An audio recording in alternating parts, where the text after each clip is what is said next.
The already tense border situation between India and China has seen yet another clash happening in Arunachal Pradesh Tawang sector.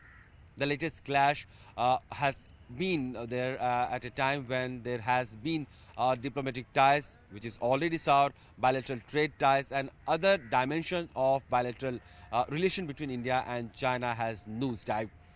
During the skirmishes that has been reported on the 9th of December, a large, massive Chinese patrolling party came towards Indian post. They were challenged by Indian soldiers, which were less in numbers. About 50 to 60 were present at the ground at that time. But soon Indian soldiers were joined by their colleagues, and that ensured that Chinese soldiers were pushed back. The attempt of Chinese aggression was thwarted. There were reports of Chinese soldiers also sustaining injuries. Indian soldiers have also sustained injuries.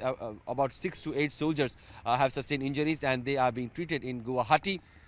Currently, the local commanders have held the flag meeting, that is the established mechanism to sort out any differences between the two sides at a local level, and there has been a total disengagement. Situation is currently stable in that region. Raksha Mantri Rajnath Singh, in a statement in Lok Sabha, said that there has not been any casualty from Indian side.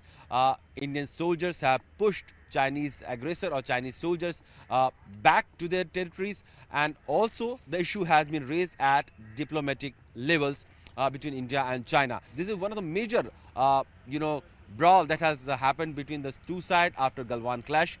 The reports of translation from the Chinese side has been reported in Arunachal Pradesh at several occasions in the past also. But a massive patrolling party engaging with Indian soldiers in a fisticuff, in a combat, is never reported. And this is the first time that has happened in Arunachal Pradesh. India and China share almost 4,000 kilometer long line of actual control. A line of actual control is sort of a differing perception, because China does not accept the McMahon line, which is part of Shimla agreement between Britishers and Tibetans. China has always claimed Arunachal Pradesh as its own territory, and this is why Chinese aggression or Chinese incursion in Indian sides of line of actual control has been reported in past also. Now, why China is trying to change the status quo of Arunachal Pradesh? There has been multiple reports as to because of the tactical position that Indians occupy there. They are at a very advantageous position from where they can actually oversee activities of Chinese soldiers. In the recent months, there has been increased infrastructural development from the Chinese side. Rail bridges, roads, and connecting networks are being prepared. Massive deployment of troops have also been reported from that area. In fact, talking about Ladakh sector, where the Galwan clash has happened, almost 60 to 70,000 Indian soldiers and equal number of Chinese soldiers have been deployed. They are going to face this harsh winter also, because the deployment is going to continue. Will Arunachal Pradesh Tawang sector also see such deployments? Because now with the chilling winter season setting in, these sectors are going to be cut off from rest of the world, and the logistical support are going to be very difficult. But with the kind of aggression that China has shown, it looks like India will maintain a solid presence of its arms troops around that area. Because of the seasonal change of rivers and snow-capped mountains, there is a differing perception of line of actual control in that area. And during the various talks of boundaries to sort out the boundary disputes in 93 and 96, India and China have agreed upon that they will respect each other's perception of line of actual control.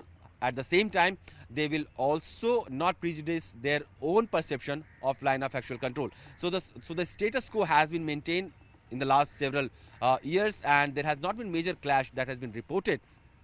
Because both sides have agreed upon that they will sort out the boundary issues. That has been a legacy issue with established mechanism of senior diplomatic level, and there is a working mechanism to sort out this issue. There has been almost 25 rounds of talk ever since the Galwan clash has happened, between where Ministry of External Affairs representatives also take part, and Chinese Foreign Affairs ministries senior officials are also present there to sort out the disputes, so that it does not flare up to this type of clashes in the past.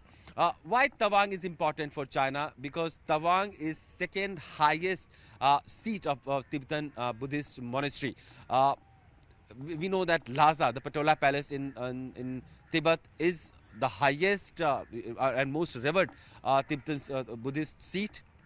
But if Dalai Lama, who is exiled from China and who lives in Dharamshala, he happens to ordain his successor, it could be very well out of China, and then it could be very well in Tawang. And this new successor of the Dalai Lama could again become an eyesore in the eyes of Chinese authority, who has very much syncretized Tibet, who have very much influence and authority in Tibet, but they do not have that much of authority and control over exiled Tibetan group.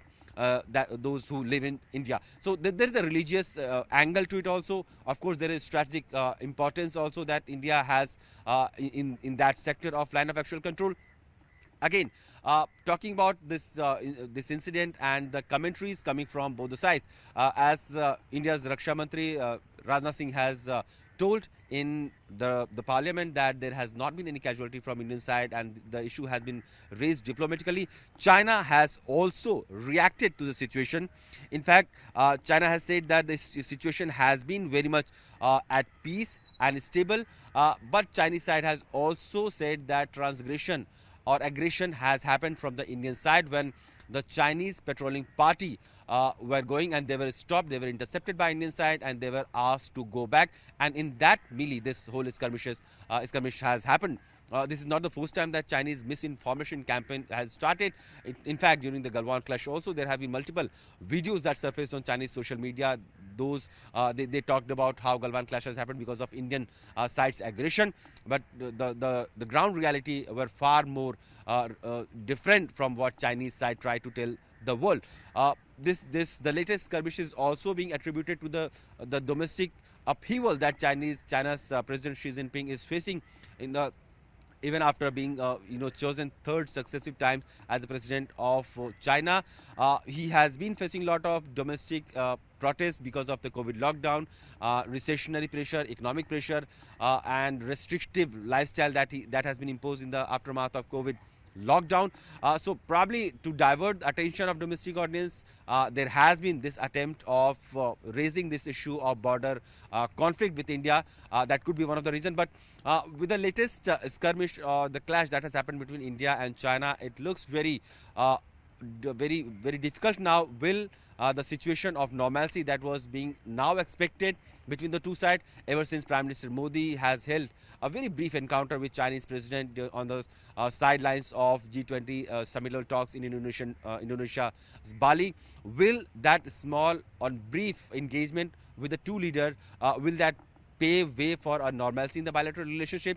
That was a hope, but that hope also seems to be diminishing now because of the latest boundary dispute and the clash between the two sides. It looks like the situation is far from being at normal. External Affairs Minister Shankar has repeatedly said that unless until the boundary dispute is sorted, a normalcy between in the bilateral relationship between the two countries cannot be expected.